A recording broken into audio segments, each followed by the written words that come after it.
You are Locked On Wolverines, your daily podcast on the Michigan Wolverines, part of the Locked On Podcast Network. Happy Tuesday. We are back and doing it.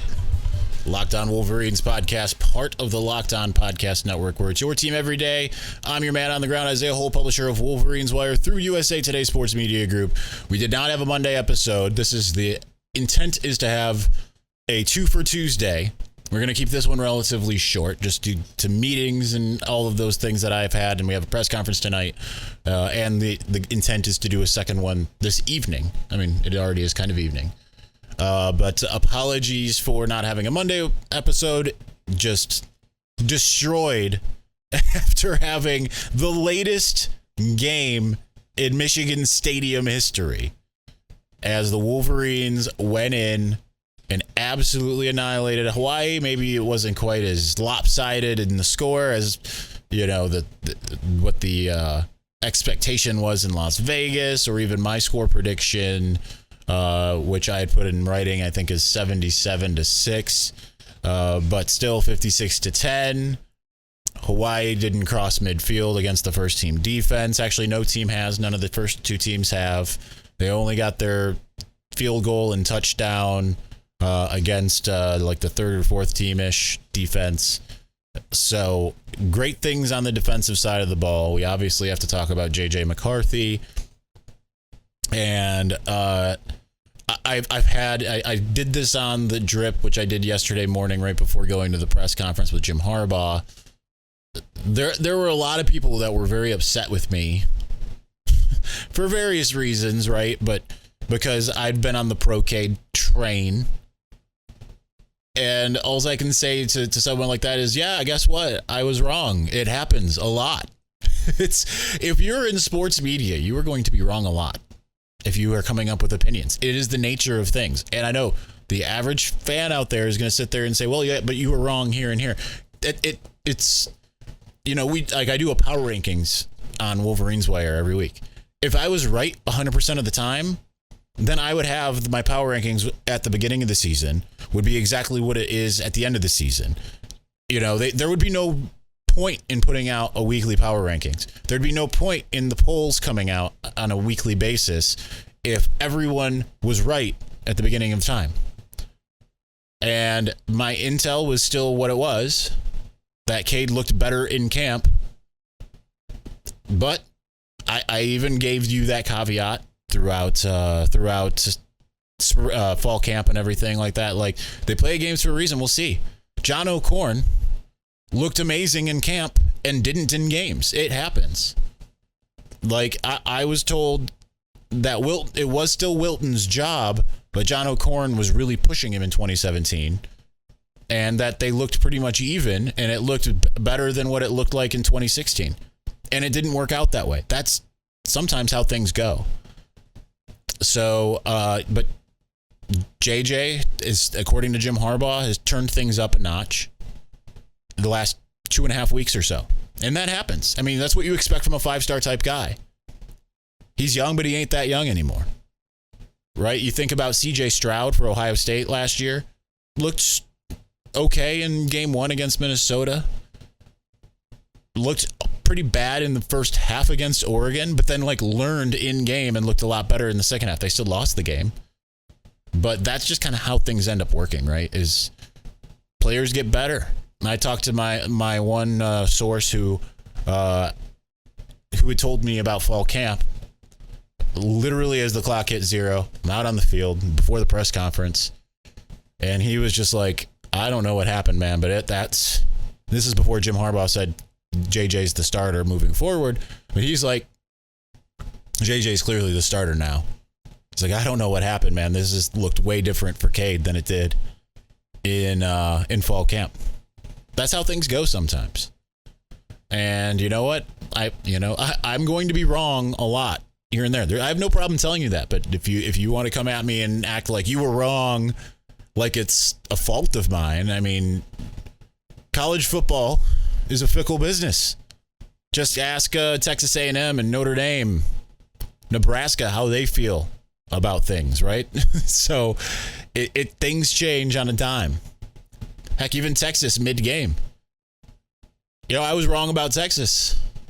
Texas looked awesome for the first 2 drives. Then Quinn Ewers gets hurt. They still look pretty good, but not nearly the same as they did with Hudson Card. So, but JJ, let's discuss him for a couple minutes before we get to the break here. But everything that you want, like, he has outperformed what I thought he would even look like at this stage. Every pass has been what I say is generally not possible. So there's another one for you that love to root for me to be wrong. Every pass was pinpoint precise. Every one. Downfield passes right on the money. Incredible. Absolutely perfect. The fact that he is essentially perfect. His stat line, I don't remember the yards here, but I mean, it's the fact that he's attempted 16 passes, completed 15. The only one he wasn't a completion was a drop by Ronnie Bell. You could actually look at that pass in 2 ways. You can look at it and say, well, that was a tiny bit behind him. And it was a tiny bit behind him, but it was completely on purpose, because if he would have thrown it right to where it was in front of him, it would have been a pick. So even the things that look like mistakes are purposeful. It is unbelievable what J.J. McCarthy has been able to do in 2 games. Big caveat here. He was going up against Colorado State and Hawaii. This week he'll go up against UConn. You need him to continue to look good, stay healthy, all those things. And even the next week against Maryland, Maryland's defense will be a step up from those teams. But it's going to be nothing compared to, listen, Iowa's a really bad team right now, but that's because of the offensive side of the ball. If you can go in and do what you're doing now against Iowa, which I don't expect, I don't think you should expect that from anybody. I think that is just, that's heaping up on expectations that are just unrealistic. Now, if he does it, that's awesome. But don't expect him to do that, because Iowa is going to be a different beast defensively. There's going to be a couple games here where he might not look like the world beater he looks like at this moment. That's just, unfortunately, how it's going to go as he starts facing tougher defenses. Now, the defense, on the other hand, it's looked great. Expect it to take a step back a little bit against Maryland, because Maryland has got some players now on offense. And again, if it looks incredible against Maryland, then you can feel pretty good about what it's going to look like in that final game of the regular season. Because Maryland's got some dudes. Rakeem Jarrett, Dante Demas, they've got more than that. Talia Tagovailoa, who led PFF's rating as the quarterback for 90% of the year last year. They've got some dudes now. So, I don't know. Well, we'll see what things look like in week 4 for the defense and week 5 for the offense. That's going to be really exciting. All right, let's continue this discussion. Like I said, we got to keep this a little bit shorter than we might normally do, just because I've got a press conference to go to. I have an ad read I'm supposed to give you here. Here we go. It would not open. If you haven't tried Built Bar Puffs yet, you are depriving yourself of one of life's greatest joys. And guess what? They've got a new flavor. Are you ready? Delicious, indulgent cookie dough covered in chocolate. That's right. Built has done it again. Let me introduce you to your new favorite. Cookie dough chunk puffs have a light and chewy texture, real cookie dough chunks, and of course they're covered in 100% real chocolate. All the joys of eating cookie dough without the hassle of making it, plus it's healthy for you. Cookie dough chunk puffs are only 160 calories and they have a whopping 15 grams of protein in them.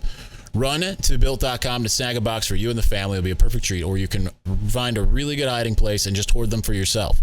Like all Built Bars, the new Cookie Dough Chunk Puff is covered in 100% real chocolate. That means they're healthy and tasty.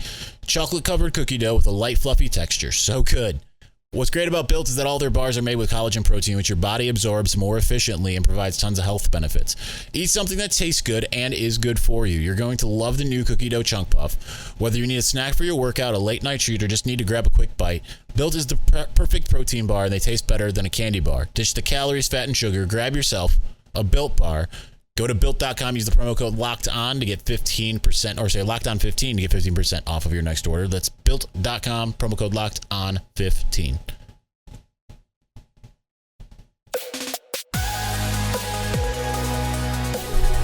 All right, just looking at these stats, incredible.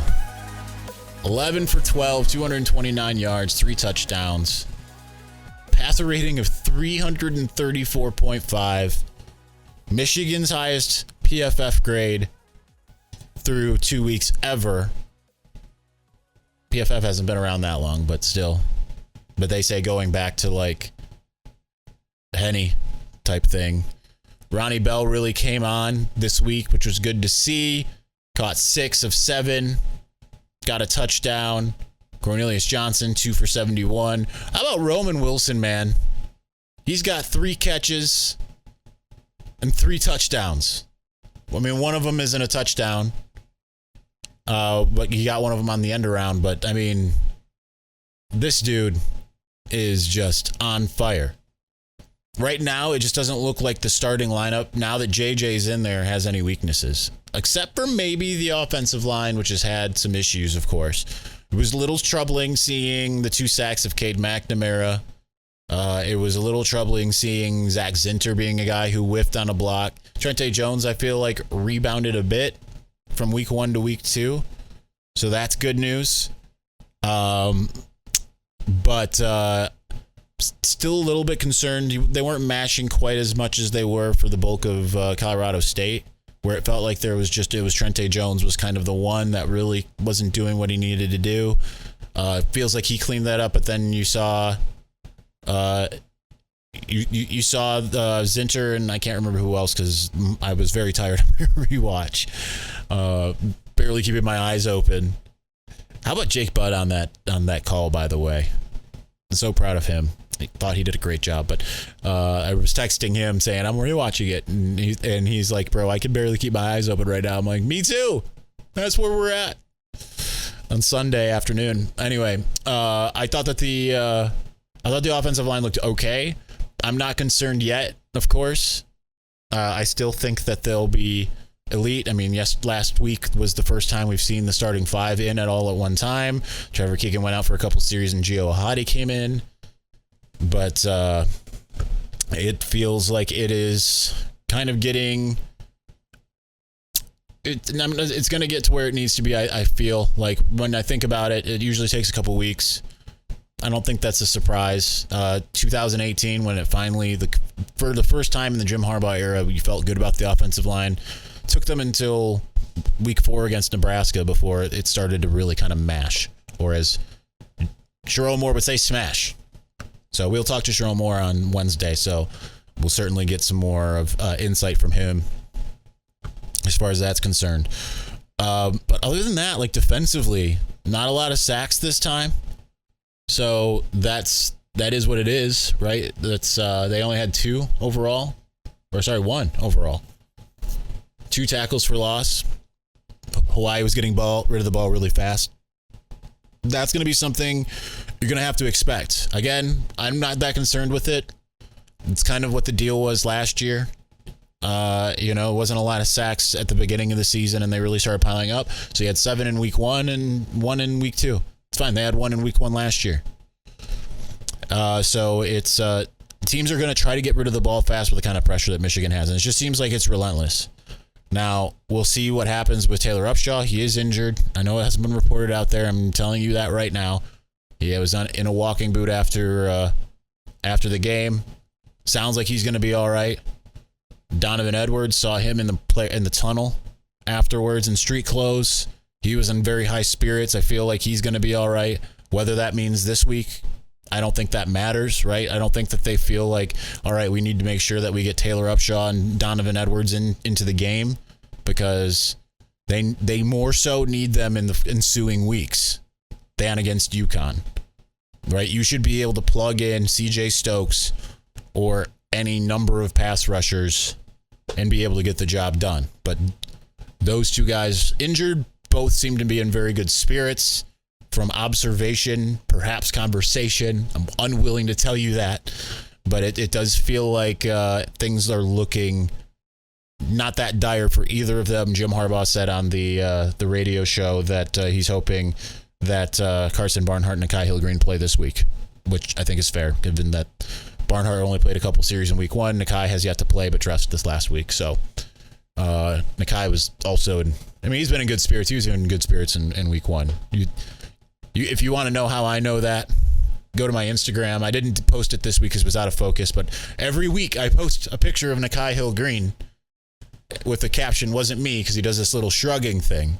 I've been doing it almost every week. I always have a player in my pocket that we connect on the field. Used to be Ambry Thomas, but and then it was Josh Uche. This Josh Uche I found. It's been Nikhai Hill-Green the last year, but kind of feels like he'll be all right as well. All right, let's finish out discussing where Michigan goes from here. We're just going to spend like 5-6 minutes doing that. Not going to be anything crazy. We don't need to get nuts about it, but we'll do that here in just a moment.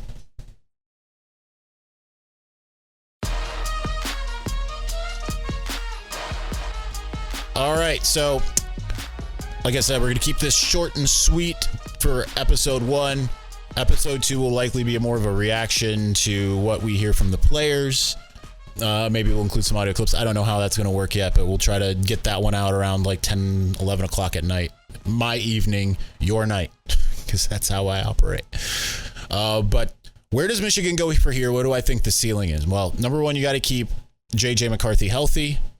To my knowledge, he hasn't had any issues with health. Whereas there's some other guys where I look at Donovan Edwards and it makes me a little concerned that a couple times now he hasn't exactly been good to go. That didn't really affect Michigan last year. It's going to affect Michigan this year, but CJ Stokes looks pretty good so far. So if they need him to come in and play that role, then cool. It's great that you get a guy like Isaiah Gash going. I'd like to see more Tavier Dunlap than what we've seen so far. But the thing is this is all going to look radically different, right? But this is, I don't know if you feel the same way as I do. I feel like this is kind of a weird season already, in the sense that it's just like we're seeing so many new players all at once, and to have that be kind of like this new team where it's like you still have the core of last year's team, but it just feels so radically new. 2017 didn't feel so radically new, I think, because we had gotten a year's worth of knowing those players that all kind of played, and you didn't really get as deep into the benches, what we've seen so far. I don't know if you feel that same way as I do, but it to some degrees, it's like this is radically new. But, it's been good so far. Obviously, would like to see more from those third, fourth, fifth stringers that get out there against, the starters against the starters of Colorado State and Hawaii. But, they're getting their very first playing time. You can't fault them for it. You're probably not going to see them much against the Iowas, the Penn States, the Michigan States of the world. But really liking what we've seen, particularly from those in the main rotation, the two deep. Like I said, the only concern that I have at the moment really is the offensive line. Running backs have been doing well regardless of that. Felt like they were even better doing what Mike Hart said, like, hey, go out there and break some tackles. Felt like we saw that a bit more this past week. I feel like we're not really seeing the offense in what its form is going to be yet. I feel like we're seeing a very vanilla version of what it will be. Think about what Michigan's offense looked like at the end of the year last year compared to what it ended up looking like, what it looks like now, or what it looked like even at the beginning of the year last year. Beginning of the year last year looked very vanilla. And they'll sit there and tell you, no, we're doing the offense. Yeah, it looked a lot different against Ohio State than it did against Washington, right? Washington was one where they needed to obviously pull out an early win, especially given the year before. Didn't really matter that Washington lost to Montana. You don't want to be losing to the team that lost to Montana. But I feel like what Michigan is presenting to you offensively, you're seeing some explosive plays. Obviously, Roman Wilson early in the game in week 1. Roman Wilson early in the game in week 2. You saw JJ out there slinging it. Seeing some good running plays from Blake Corum, a few more from Donovan Edwards. So they're getting some things done. I do want to bring up the rushing. 268 yards rushing. That's adjusted for the 2 sacks. It's an average of 8.1 yards per carry. Blake Corum averaging 9.8. Donovan Edwards averaging 8.7. He had 3 carries. Blake had 9 for 88 yards. That's awesome. CJ Stokes, 7.6 yards per carry. Kind of right in that sweet spot that Donovan Edwards was at this point in time last year. Got a lot more carries than Donovan did.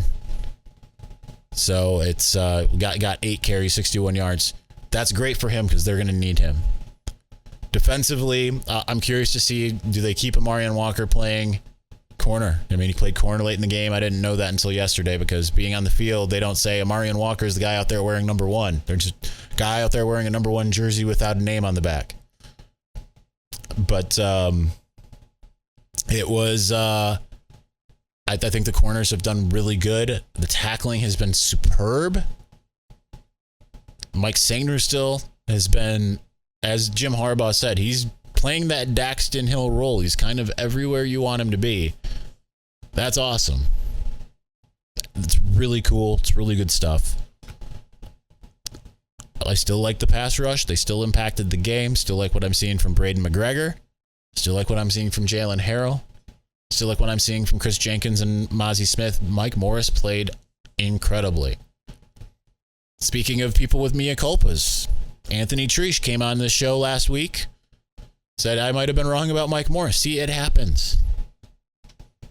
It happens. This episode is going to be called Mea Culpa. That's where we're going with this. But anyway, the future of this team is bright, but we got to see what it looks like. Continue the same things you've been doing.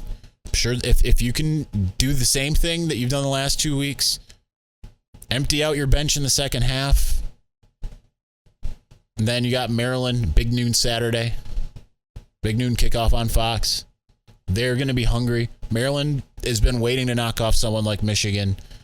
Don't be that statistic. And, get through that. Go to Iowa. Suffer your first road test. We'll see what time that one kicks off. I think their loss probably doesn't help them to get the big noon Saturday situation. But we'll see. Everything is right as rain at the moment. But we've got, again, Michigan has not played great competition. Ohio State didn't play great competition last week and struggled for a half. So, could be worse. Right now, it's looking pretty good. All right, we'll be back later tonight with another episode. And then Wednesday, not really sure. We're just like between week 2 and 3 last year, we do not have Pro Football Focus this week. I'm sure we'll have them back next week. That's the goal.